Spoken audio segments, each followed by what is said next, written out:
How did a gilded aristocrat, a soldier of fortune, named Inigo Lopez, become the religious revolutionary St. Ignatius of Loyola? It's 1491. We're in the Basque country in the north of Spain. This is 1 year before Columbus goes off to America.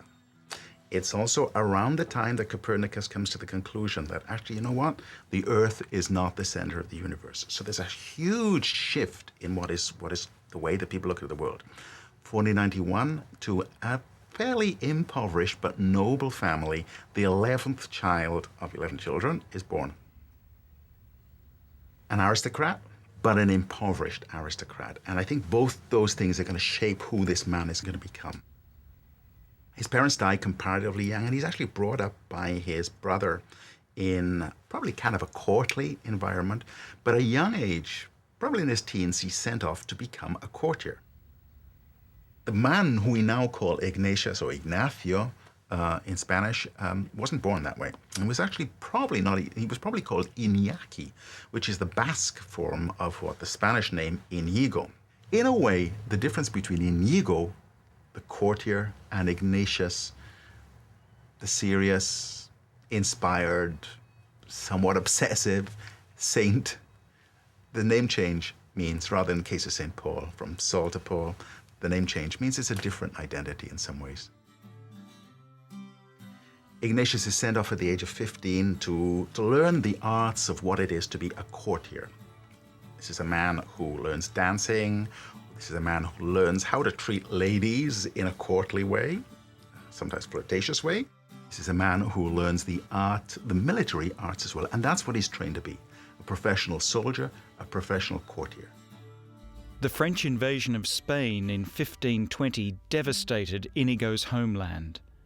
Village after village, city after city, was swept away by the overwhelming French army. A last-ditch defence was mounted on the citadel of Pamplona. Inigo was an officer in the defending force. The city of Pamplona is besieged. Ignatius is the military commander. The French are swarming into this city. The city walls are breached. This is 20,000 French troops coming in. Ignatius has got maybe a couple of hundred guys with him. And this like Errol Flynn thing that is, he just stands in the breach and holds the fort for a bit. Until finally a French cannonball gets him in the leg and wounds him pretty severely. From there, the French allow him to go home back to the castle of Loyola, which is where he was from and where he was brought up. So he's in his brother's home on his sickbed. He thinks he's going to die. The French have done a terrible, horrible surgical job on his leg. No anesthetics, but his leg is mangled. And it gets infected, so forth, falls into a fever, gets the last rites, and actually, much to his surprise, begins to get better. But it's a slow, slow recuperation. And so this active guy who's been out there gung-ho, like they said there, has got to lie in his bed. What does he do? He reads. What happens to Ignatius is that he goes through a terrific period of introspection.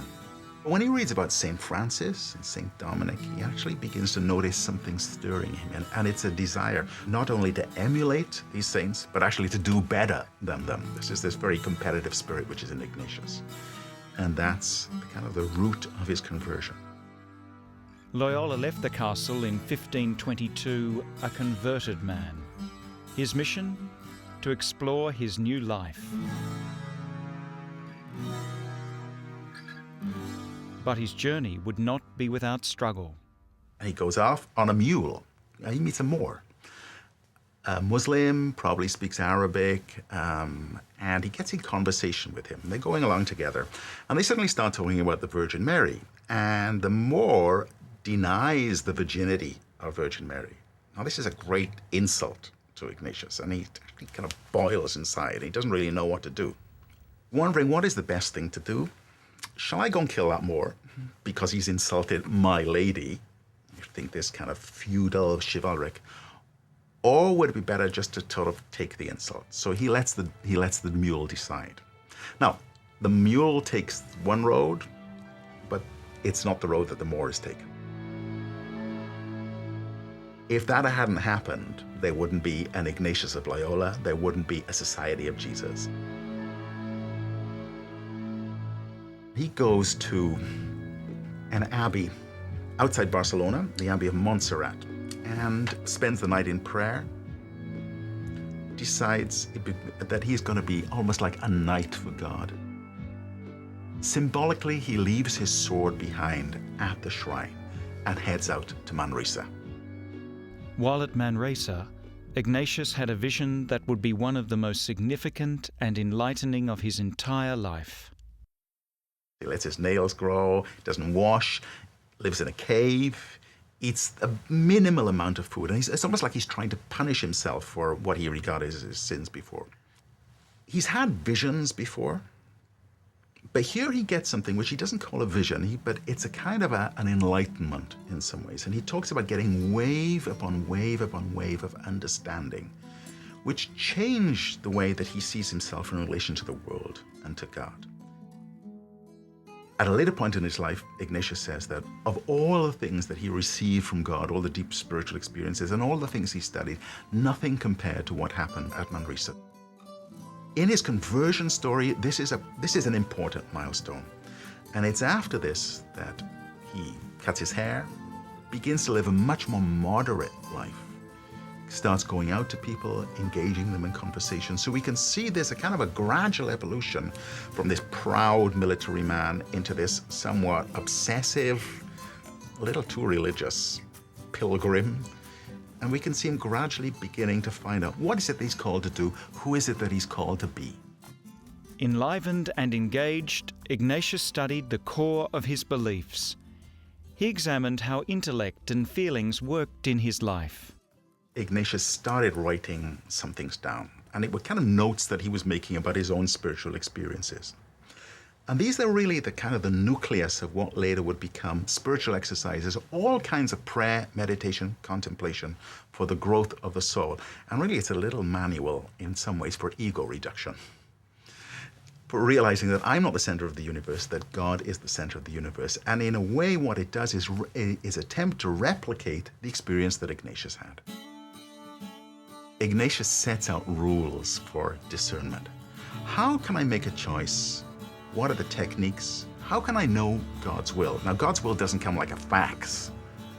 So we have to really examine ourselves. And in this way that Ignatius constantly examined himself and tried to find out what are the ways in which God might be guiding me in my life. And that's really the kind of fundamental idea of the spiritual exercises, is to put one's life in sync with the will of God.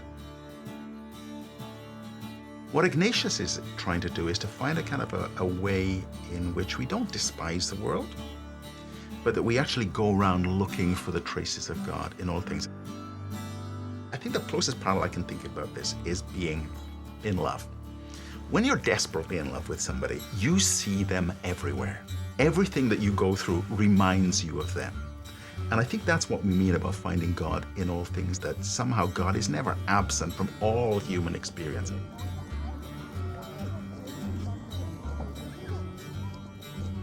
This is not a spirituality which is just for monks or just for nuns. It's not a spirituality just for priests. There are practical things which can be applied and adapted to people who live normal, usual lives. Ignatius assumes that the people are good. And so the choice in the exercises is not between good and evil. The choice is between good and better. And that, I think, is at the heart of the exercises. Enthused with spiritual vigour, Ignatius hastened to spread his message to the world. Now, to claim that you are having special spiritual experiences in 16th century Spain is a little bit scary. It's potentially difficult because this is the time of the Inquisition. The church is deeply worried about new currents of thought coming in, particularly ones which are claiming that somehow the church and everything that it involves might be suddenly secondary. Ignatius has a little brush in with the Inquisition because he's teaching people. He's leading them through the spiritual exercises. But first of all, he's not a priest at this point, and he hasn't had any particular theological education. So the Inquisition wants to know, excuse me, where does this come from? Are you doing this by yourself? What's the connection with the local church? Ignatius boldly takes on the Inquisition in many ways. When he explains what the spiritual exercises are, they allow him to carry on. But they advise him quite strongly that he needs to get some theological education. And he does. And this is a man who's 30, military commander, and then he has to go back to school. And he finds himself in school with kids. Just try and imagine what an act of humility that is, to find yourself in school, reduced to the level of a child again. And he studies, first of all, in Alcalá, which is an ancient university just outside Madrid. He wasn't there very long in Alcalá, and he goes to the prime university, which is the University of Paris. So he has to find his way, and he walks all the way from Alcalá to Paris. And turns up in Paris with a mule loaded with books, some money which a kind lady in Barcelona has given him, and it's not very much, and he sets himself to study. It's not an easy life. So Ignatius is in Paris. He has to follow the typical course of studies, which involves philosophy, involves Latin, rhetoric, several different branches of the classical studies. And he's put to room in a not very nice place with two other people who really don't want him there. One of them is a kind of pious, little too intense man called Peter Favor from Savoy, which is on the edge of France and Italy. And the other one is a Basque, Francisco Javier. There's clearly something about Ignatius' personality which was deeply magnetic and attractive. Over a period of time, Ignatius groups around him a group of 6 friends, 6 companions. These are men who are have the same kind of understanding of life, the same concerns, the same things that delight them and worry them, and they form an informal group. But they decide they actually want to stay together. What they are called to be, what they want to do, they're not quite sure. But the idea is that they want to be together with Jesus in some way. And this later will form the nucleus of what we now call the Society of Jesus, the Jesuits. In Montmartre, a church in Paris, they take vows of poverty, chastity, and obedience. And their desire is to remain together. They hope to go to the Holy Land. But if that is not going to work out, then their intention is to go back to Rome and to offer themselves to the Pope for the service in whatever way he needs them. So it's not exactly clear what they want to do. They themselves don't have a clear idea, but they use this phrase, helping souls, means helping people. But what they're proposing is a kind of a new way of living within the church. They don't want to be monks.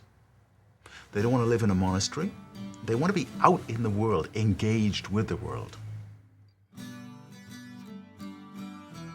They formed a group bound by their intimate experience of the living Christ, and these first Jesuits would withstand the forces of time, distance, and separation.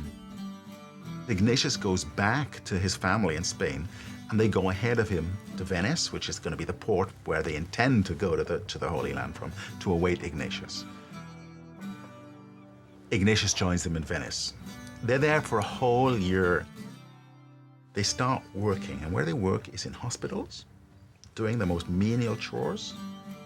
They're also preaching publicly and teaching catechism to kids.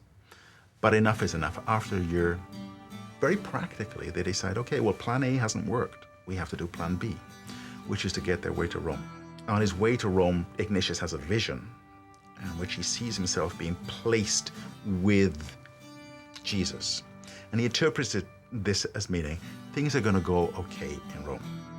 What they want is permission from the Pope, Pope Paul III, to form this new religious order. Clearly, Ignatius is able to explain himself and what he hopes to do and what this new society is all about. And finally, he gets the Pope's permission. The Society of Jesus is established. There are now 9 people in this fledgling Society of Jesus, but what they haven't yet worked out is how the whole thing runs. And in fact, it's going to take Ignatius many years to work that out. But they recognize that there needs to be some kind of structure and that they naturally need a leader. Now, clearly, the obvious leader is Ignatius, since he's the nucleus of it, but he doesn't want to do it. But they insist, and they vote on it after having prayed significantly, and he accepts the voice of the majority, which he takes as being the voice of God in some ways. And that's how he ends up as first general of the Society of Jesus. Although he resisted a leadership role, Ignatius understood that a society working across the globe needed a general. In addition to overseeing daily operations from Rome, Ignatius wrote 800 personal letters to his companions. Within 10 years, there are 1,000 members of this Society of Jesus. It's a massive, massive growth. There's something in the Society of Jesus, Ignatius' way of working, that is appealing to people of the time. The Jesuits kind of fell into education by mistake in some ways. In Spain, people wanted to join the Society of Jesus, so they needed training, and they needed to study, and they needed to be in one place at one time. Ignatius started schools or colleges in some ways for these people. Very clearly, education, the style of education there was very clear that this worked. This was a good, rounded, humanistic, humane education, and other people wanted to join. And they were invited to open schools. And that's how they got involved in education.